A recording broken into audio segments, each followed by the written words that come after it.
নমস্কার বন্ধুরা, আমি সুমি। আপনারা দেখছেন সুমির রান্নাঘর। আজও একটি ইউনিক রেসিপি নিয়ে চলে এলাম। কাতলা মাছ দিয়ে এই দারুণ ইউনিক রেসিপিটি ফুল দেখার অনুরোধ রইল। চলুন তাহলে রেসিপিটি শুরু করা যাক।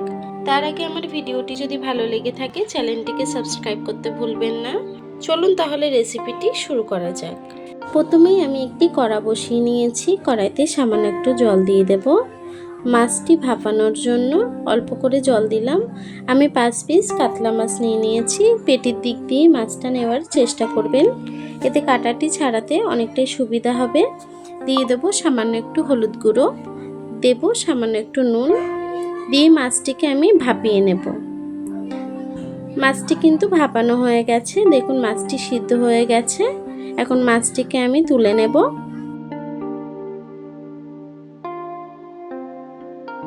দেখুন মাছটাকে আমি নামিয়ে নিয়েছি, একটু ঠান্ডা হয়ে গেছে। এখন মাছের কাঁটাটিকে আমি ছাড়িয়ে নেব। মাছের যে কাঁটাগুলি আছে সেগুলোকে ছাড়িয়ে নেব।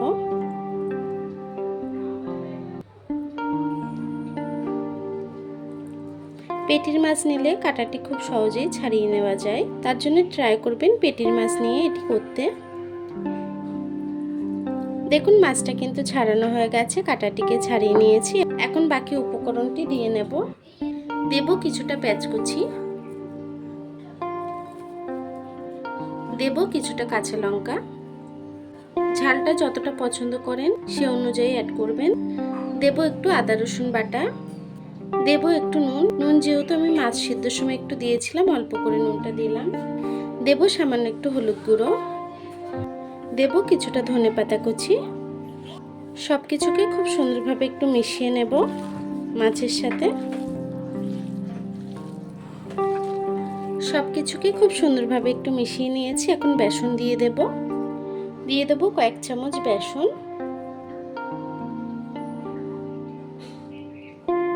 বেসনটিকে দিয়েও খুব ভালোভাবে একটু মেখে নেব। বেসনের সাথে মাছটিকে খুব সুন্দর করে মাখিয়ে নিয়েছি। চলুন তাহলে রান্নার দিকে চলে যাই। ওই কড়াইটিকে আবারও বসিয়ে নিয়েছি। কড়াইটি গরম হয়ে গেছে, তেল দিয়ে দেব। তেলটি কিন্তু খুব ভালোভাবে গরম হয়ে গেছে। এখন আমি দিয়ে দেব। এভাবে বড়া শেপ করে দিয়ে দেব। রেখে বড়াগুলি ভেজে নেব।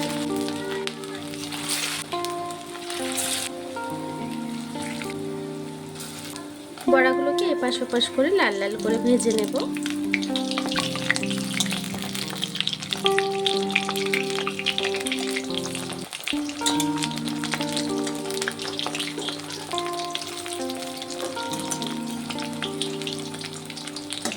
দেখুন বড়াগুলি কিন্তু ভাজা হয়ে গেছে। এখন তুলে নেব। দেখুন এভাবে লাল লাল করে ভেজে নেব। বাকি বড়াগুলোকে একইভাবে ভেজে নেব। বাকি বড়াগুলো কিন্তু ভাজা হয়ে গেছে। এখন আমি তুলে নেব।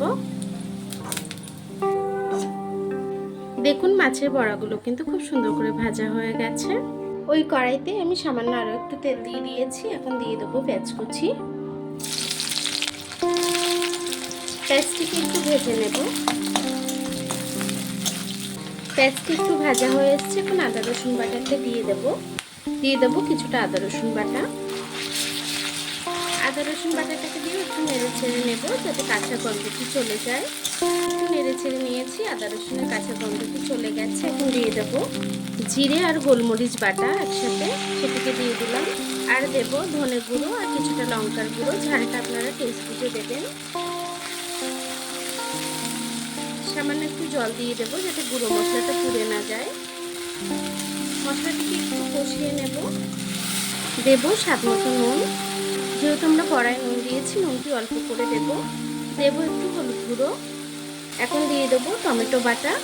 আমি দুটো মিডিয়াম সাইজের টমেটো বেটে নিয়েছি, সেটিকেও দিয়ে দিলাম। এখন খুব ভালোভাবে কষিয়ে নেব মশলাটিকে খুব ভালোভাবে কষিয়ে নিয়েছি। দেখুন মশলা দিয়ে তেল ছেড়ে দিয়েছে। এখন বড়াগুলোকে দিয়ে দেব।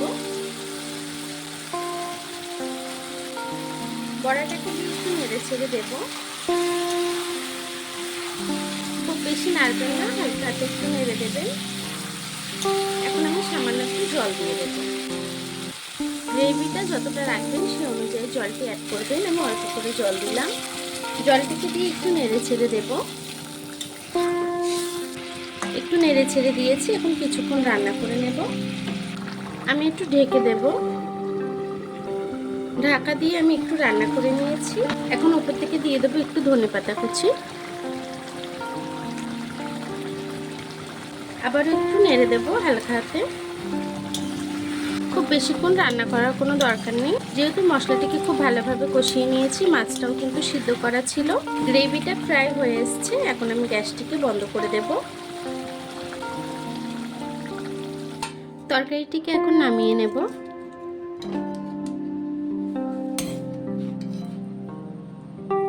দেখুন বন্ধুরা, আমার তরকারিটি কিন্তু হয়ে গেছে।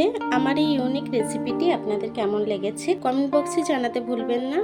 আর রেসিপিটি যদি ভালো লেগে থাকে চ্যানেলটিকে সাবস্ক্রাইব করে পাশে থাকবেন। আর এতক্ষণ ধরে আমার ভিডিওটি দেখার জন্য আপনাদেরকে অসংখ্য ধন্যবাদ।